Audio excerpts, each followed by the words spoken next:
今天这部剧啊，怎么说呢？开局不到1分钟，我直接就想报警了，你敢信吗？一开场，一个大男人五官扭曲的躺在床上，旁边一群人围着喊用力啊，王夫要生了，我的妈！我直接好家伙，2024年了，我竟然还能看到男妈妈生孩子的 YY 网文剧情，这编剧是刚从哪个犄角旮旯的网站进修回来了。这位王夫玄霄难产的死去活来，眼看就要一尸两命。他老婆也就是我们的凤凰姐姐，一看这架势，当时就绷不住了。旁边大臣还搁那拱火，说这孩子是鬼车魔胎，在吸你本源。再这样下去，你就要从满级大佬变成0级小号了。你猜我们凤凰姐姐啥反应？她直接一句住口，然后对着下头男深情告白，说为了你，我命都不要。紧接着一套行云流水的操作，直接献祭了自己5000年的修为和半条命的心头血。我特么直接哭死，这解闷儿打个辅助，结果把6件神装全爆给了这个下头男 ADC，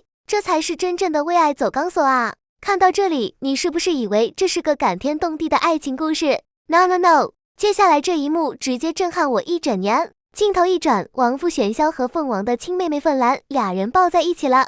原来这俩货早就珠胎暗结，前面演的这出苦情戏，就是为了骗我们凤凰姐姐的心头血。好让他们自己的孩子顺利破壳。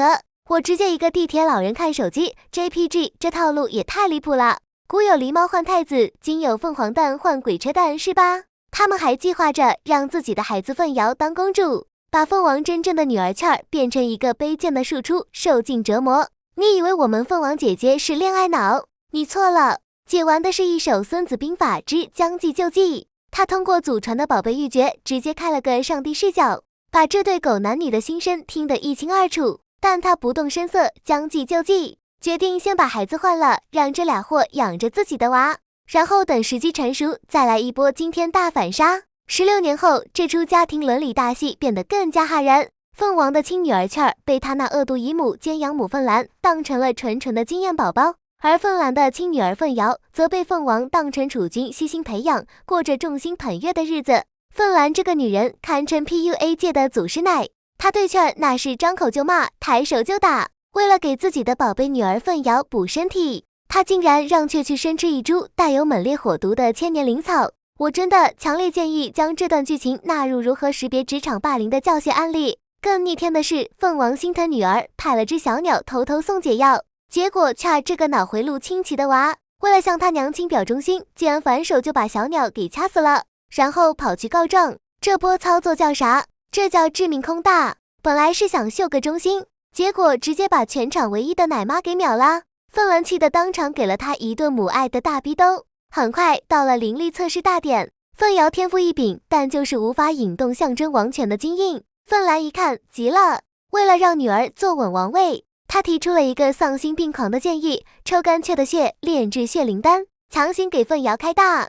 我的妈呀，这是碳基生物能想出来的招吗？别人家拼女儿是拼才艺，你们家是直接拼血条后啊，把小号当血包给大号刷经验，这游戏策划都不敢这么写。更绝的是，凤凰竟然同意了。他心里想的啥？小伙伴们可以把姐姐的快乐打在弹幕上。于是一场惨无人道的献祭开始啦。倩儿被绑在祭坛上，眼睁睁看着自己的血被抽干炼丹。凤凰为了让他清醒地感受这一切，还特地赏了一颗顶级护脉丹，确保他死不了，但痛苦加倍。这波操作把恶毒2个字演绎得淋漓尽致，堪称身临其境。终于，凤瑶服下血丹，成功引动万兽朝拜，继位大典正式开始。凤兰和玄霄以为自己胜券在握，当场跳反，宣布凤瑶才是他们的女儿，要求凤凰退位。高潮来了。凤凰冷笑一声，掏出祖传的圣灵镜仙侠版亲子鉴定仪，要求现场滴血认亲。凤兰得意洋洋地把血滴上去，结果我特么也惊呆了，镜子里显示血脉不相容，她不是凤瑶的吗？全场懵逼，凤兰懵了，玄霄懵了，连凤凰都愣了一下，演了半天宫斗，结果大家拿的剧本都不一样，这亲子鉴定现场比等着我还刺激。玄霄这哥们儿不愧是搞阴谋的，临场反应绝了。甩锅技能瞬间点满，他立刻大喊是外敌夜郎族干扰了圣物，想破坏我们凤族内部团结，然后和凤兰一唱一和，把一场宫斗内乱硬生生扭成了一出慈母护女抵御外敌的正能量大戏。你觉得我信吗？但凤王偏偏就顺着台阶下了。紧接着，夜郎族使者还真就恰好赶到，点名要娶凤族公主。凤兰想都没想，就把雀儿推出去和亲，被亲妈当成工具，被姨母当成棋子，被姐姐用虚伪的怜悯围观，雀儿彻底黑化了。她撕掉了美强惨剧本，换上了黑莲花复仇剧本。她半夜找到夜郎族使者，达成了一笔魔鬼交易。她当内应，帮夜郎族搞垮凤族，作为交换，夜郎族要帮他暗杀凤瑶。然而螳螂捕蝉，黄雀在后，这一切都在我们凤王姐姐的监控之下。她不仅知道劝的计划，还决定将计就计，让瑶儿亲身体验一下人心险恶，顺便看看这潭水还能被搅多浑。我的头快要裂开了，这哪是母女，这哪是姐妹，这分明是一群演员在互相飙戏啊！这场错综复杂、逻辑逆天的权力的游戏到底会走向何方？让我们拭目以待吧。